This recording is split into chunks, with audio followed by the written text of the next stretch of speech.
Hang in there, Emily. I'm here for you. Jason.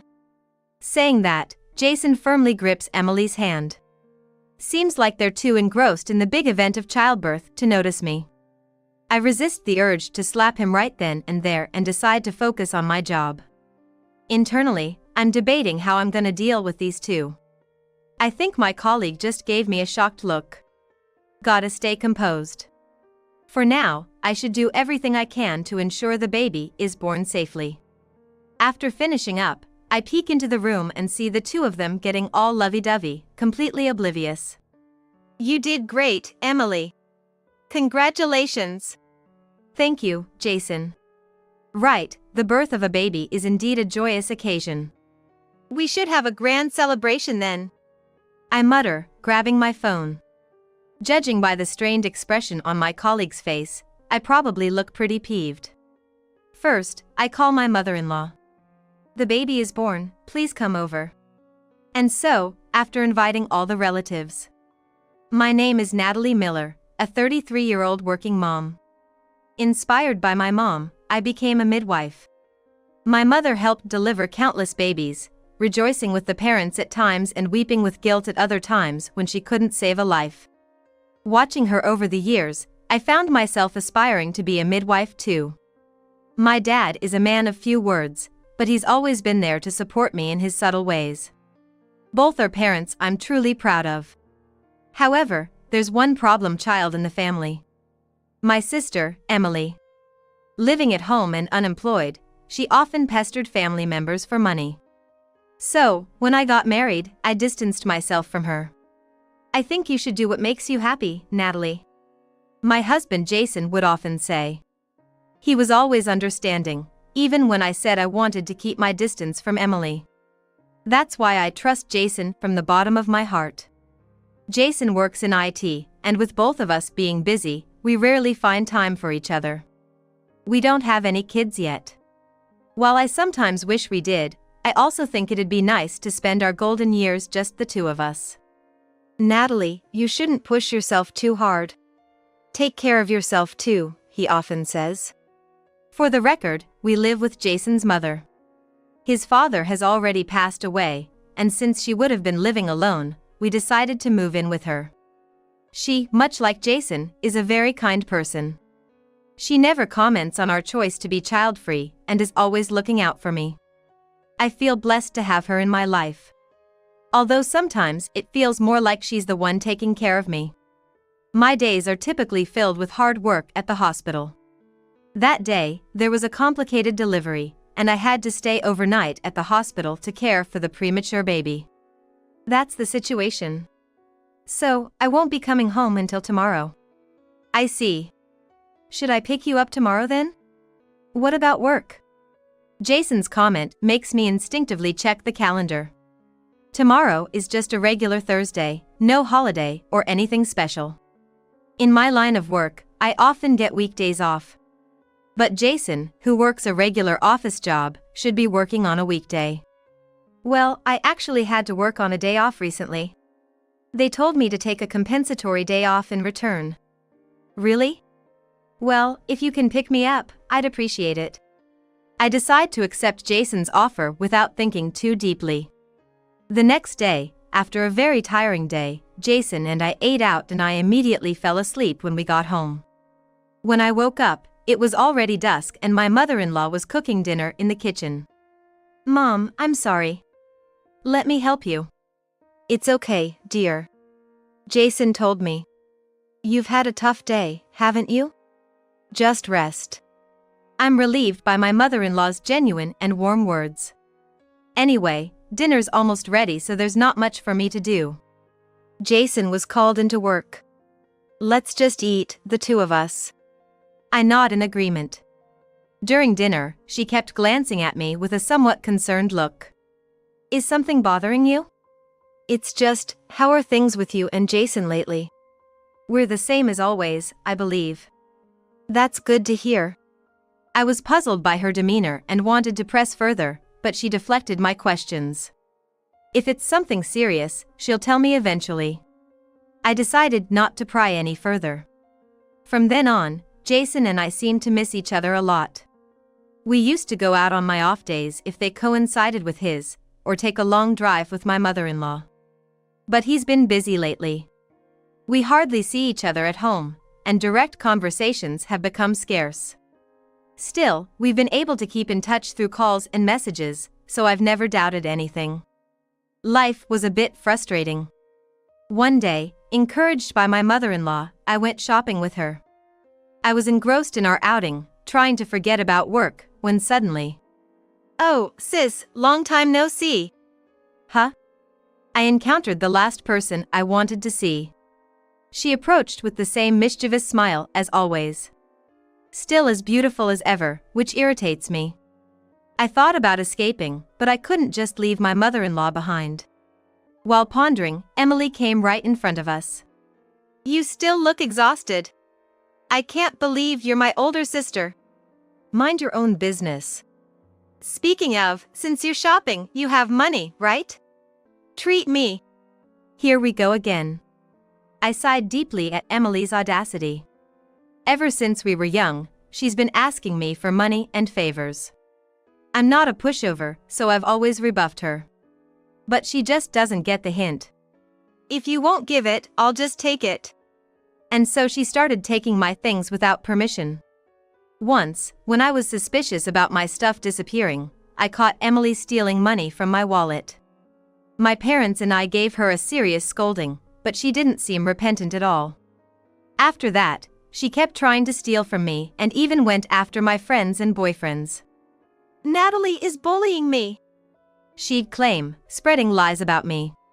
While my true friends stuck by me, some of my boyfriends ended up leaving me for Emily. This is why Emily and I have never gotten along. I planned to distance myself from her after high school. But I had been consulting with my mother, who's a senior midwife, and Emily had been visiting our family home, so we inevitably crossed paths. Only after I got married did we finally grow distant. And now, there she is, right in front of me. "Why are you here?" "We're shopping at a mall near Jason's parents' house. It's a place you can't get to from my family home without a car." Emily never got a driver's license, claiming it was too much hassle. And she's not the type to use public transportation. "Well, how should I know? By the way, you're still handling other people's babies. When are you gonna have one of your own?" "What's that supposed to mean?" "Looks like I beat you to it." Saying that, Emily caressed her belly. Upon closer inspection, she had baby items with her. Is she pregnant? But I hadn't heard anything about her getting married. "Whose child might that be? Enough is enough." My mother-in-law spoke sharply to Emily, who was grinning from ear to ear.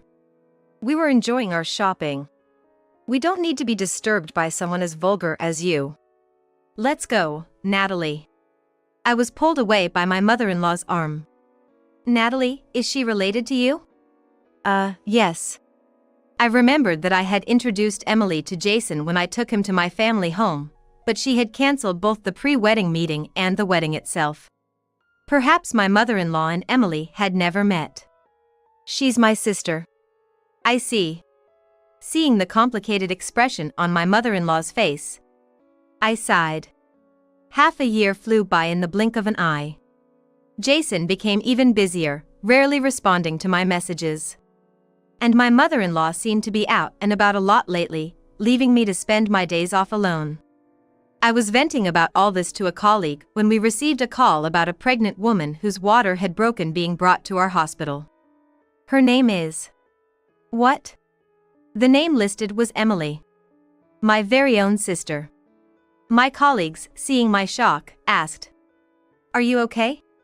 I managed a response and got to work. Heading to the delivery room, I saw a familiar face. "Stay strong, Emily. You can do this." For some reason, Jason, who should have been at work, was there. And he looked every bit the doting father-to-be. "What?" I was sure I let out a very low groan. I thought I saw the doctor jump a little. But I couldn't tear my gaze away from the two of them. "Hang in there, Emily. I'm right here. Jason." He was holding Emily's hand tightly. seemingly unaware of my presence. I wanted to slap him right then and there, but held back and focused on my job. My colleagues looked shocked, probably at the expression on my face. Gotta stay focused. For now, all I can do is ensure that the baby is safely delivered. Dad, please hold Mom's hand tightly. Jason's gaze was fixed on Emily, and he didn't even notice when I spoke to him. That's infuriating, but I need to concentrate now. And an hour later, the baby was safely born. Congratulations. Thank you. Now, Jason's attention was solely on the newborn baby. One of Jason's strengths and weaknesses is his ability to focus solely on one thing. After all, he still hasn't noticed my icy glares. I left the delivery room, letting my colleagues handle the rest. Now, what should I do about those two? After finishing my duties, I peeked into their room and found the two of them being affectionate, oblivious to everything. You did well. Congratulations, Emily. Thank you, Jason. Yes, the birth of a baby is a joyous occasion. We gotta celebrate this big time. Mumbling to myself, I grabbed my smartphone. Judging from the startled look my colleague gave me, I probably had a fierce expression. I called my mother-in-law first. The baby's been born, please come. And as a result of inviting all the relatives. Natalie! Were you pregnant? I smiled at the relatives who quickly gathered. Seeing my expression, my parents seemed shocked. My parents always know. They must have sensed my anger from just my smile. Calm down, everyone. I'll explain everything. I don't see that fool and your sister. By fool, she must be referring to Jason. Did my mother-in-law know something? With that in mind, I brought all the relatives to the room where the two were. Excuse us. Yes? Oh. Natalie! My sudden entrance left the two of them in shock. And as more relatives came in, their faces turned paler. My mother-in-law's face, on the other hand, turned red with anger. That foolish son! As everyone looked puzzled, my mother-in-law was the first to speak up. And then, turning to me, she apologized. I'm sorry for the trouble my foolish son has caused. No, you're not to blame. Did you know about the affair? Yes, actually. According to her, she had once seen Jason and Emily walking together. And wanted to ask me about it. But seeing that I was oblivious, she couldn't find the right timing. So that's why she'd been acting strangely. I've been investigating ever since. She had been tailing Jason and had even hired a private investigator to dig deeper. Hold on. What about your job? Well, about that. He had quit, sadly. What? This new revelation left me stunned. And just as shocked, I thought, how pathetic. Since when? About. When exactly? About a year ago. Needless to say, this angered me further. The relatives too seemed to share my sentiments and were giving cold stares at Jason and Emily. You understand, right, Jason? Yes. And Emily, once you're discharged, you understand, right? Yes, I get it. While Jason looked downcast, Emily seemed sulky. Considering her attitude, I decided not to show any mercy. After that, I reviewed the evidence that my mother-in-law had gathered. Currently, Jason was being monitored by the relatives who had gathered earlier, and Emily was being watched by her parents. Thanks to the evidence my mother-in-law had gathered, it seemed likely I could file for divorce. Jason really is a fool. No, I'm sorry for my foolish younger sister. By the way, if you don't mind me asking, why is your sister like that? Oh, it's probably because of our aunt. Our aunt, a single lady without children, had always doted on Emily. With our busy mother, our reserved father, and me being rather loud, it was natural for Emily to grow attached to an aunt who validated her every action and pampered her. She became rather spoiled. My mother tried to distance Emily from our aunt, but they seemed to have been in contact behind her back. By the way, I wasn't pampered like that, and I often told her not to spoil Emily too much, so she probably found me annoying and kept her distance. You must have had a tough time. Well, she's been a handful since we were kids. Even so, I can't completely blame your aunt. I wonder where I went wrong with Jason. Hearing my mother-in-law's comment, I just gave a wry smile. I had been completely fooled by Jason. I had always thought of him as a genuinely kind person. Was I just blind?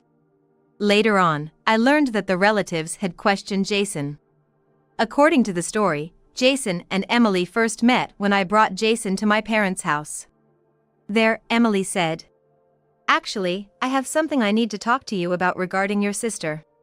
She cunningly got his contact information, and it seems they started an affair from there. Even though I had warned him about Emily being that type of person before. He, didn't have any experience with women.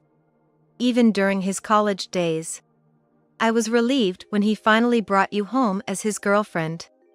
Oh, maybe he got fooled by Emily because of his lack of experience. I never imagined it would come to this. As I was lamenting with my mother-in-law, I got a call from Emily. I put her on speaker and answered. "Hey sis! Send Dad and the others home. I feel like I'm suffocating being watched over." You brought this on yourself. Mom just keeps lecturing me. I let out a deep sigh at Emily's words. She doesn't get it at all. Emily, if you're willing to pay the compensation right now, I'll send Mom and the others home. That's impossible. I just gave birth. Plus, I don't have any savings. Then, just endure being watched. Hey, sis! Suddenly, Emily's voice cuts off. Sorry, I took her phone away. Right after, I hear my dad's voice and the call ends. For now, I'll leave that side to my dad. I've decided not to go easy on Emily. After that call, any remaining sympathy for her completely vanished. I won't show any mercy now. It doesn't matter that she just gave birth. Don't go easy on Jason either. Really go at him. Yes, I'll make sure he can't recover. I firmly promised my mother-in-law, and we discussed the next steps. After a while, when things were ready, I called Jason and Emily. Jason was dragged in by our relatives, while Emily quietly followed behind my dad. Seeing her sudden change, I tilted my head in confusion until my mom, holding the baby, whispered in my ear. When Emily called you, remember? She got scolded really badly then. Come to think of it, I've never seen my usually quiet dad angry. Probably, neither had Emily. Experiencing my dad's fury for the first time probably traumatized her. Well, you know why you were called here, right? I'm truly sorry. She came crying to me asking for advice. You really think such an excuse will work on me? Jason averted his eyes at my words. In the past, Jason had angered me. Though I now believe living together was a good choice, initially, Jason had tried to forcefully move in with me and my mother-in-law without discussing it. After confronting him about it, we decided to live together after a proper discussion. I thought I had taught him not to upset me back then, but it seems that lesson went to waste. Or perhaps, due to that incident, he might have hidden his intentions perfectly. Don't you have any excuses? Ever since we were kids, you've always been the favorite. What? According to Emily, our parents always praised only me, while she was constantly scolded. This led her to resent me and, being egged on by our aunt, she became even bolder. Then, when she heard I was getting married before her, she thought, it's always about my sister. And planned to lure Jason. That's why I called Jason and got him drunk. That's a pretty low move. We only got involved once, but she told me, if you don't want me to tell sis, do as I say. Yet, you seemed pretty close when you gave birth. Jason averted his eyes at my words. Why did I fall for a man like him? Is love truly blind? Normally, I'd be repulsed by a guy who avoids confrontation like this. As we kept meeting, I genuinely fell for her. Then you should have just broken up with me. Well, I still love you, Natalie. And I wanted a child with you. That's sickening. Jason looked pained at my words. Why is he making a face like he's the victim? What about your job? I wanted to spend more time with Emily, so working felt like a waste. And you two were involved more than once, right? I'm a midwife. I can easily backtrack from the birth to when you got her pregnant. If you hide anything else, I won't forgive you. At my father's words, Emily flinched. Then, she confessed that since Jason had quit his job, they met almost every day and got involved multiple times. Both my mother-in-law and I could only sigh in disbelief. I'm gonna divorce you anyway. No, please. I'll also cut ties with you. You'll never set foot in this house again. Where the hell am I supposed to live? Both my mother-in-law and I told Jason it was all his own doing. In fact, thanks to my mother-in-law hiring a private investigator, we found out another reason why Jason quit his job. If you're so desperate, I can refer you somewhere. Huh? Prison. It's not bad. You get a roof over your head, 3 meals a day, and even earn a little money. Jason's face went pale at my words. Turns out, Jason had been embezzling and was fired. Probably to provide for Emily. He had managed to repay the embezzled money, which kept him out of trouble, but that money came from selling off my savings and my mother-in-law's possessions. I was honestly shocked. And I felt pathetic for not seeing it. Natalie! I'm not gonna show any mercy. If you keep arguing, I'll hand you over to the police. He slumped at my cold stare. And just like that, Jason was taken away by the police. I had called them in advance. I had just asked them to wait since I couldn't simply hand him over. Emily, don't you dare call me sister again. I truly despise you from the bottom of my heart. The last one left, Emily, was taken away by my father. I never reached out to her again. Now, where were we? Yes, let's get started. After that, we immediately packed our stuff. We decided to move to a new house in case Jason tried to come back. Now, we're planning to live in a place closer to my workplace, the hospital, and we've even invited my parents. This is a proper goodbye, Jason. Emily. Apparently, he was found wandering around our empty house and was picked up by some intimidating men in black suits. On the other hand, Emily has found a new job and seems to be working diligently. She's been juggling multiple part-time jobs. I heard this from my parents.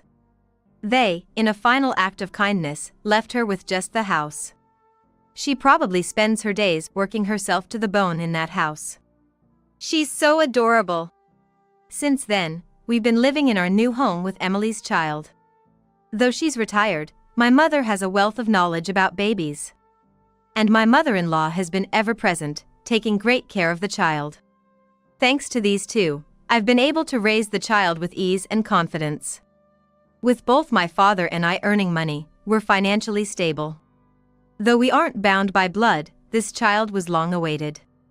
Having this child has motivated me to work harder than ever before. For bringing this child into my life, I have to be grateful to those two. Since then, the baby has officially become my child. I gave her a new name, Mindy. Someday, she might realize her origins and struggle with it. When that time comes, I intend to be right by her side. Until then, I aim to be the mother she can proudly boast about. Today, as always, I cherish life. Hoping for immense happiness to come to Hikari, and to the new life that's just been born. With that prayer in mind, I continue to face life head-on.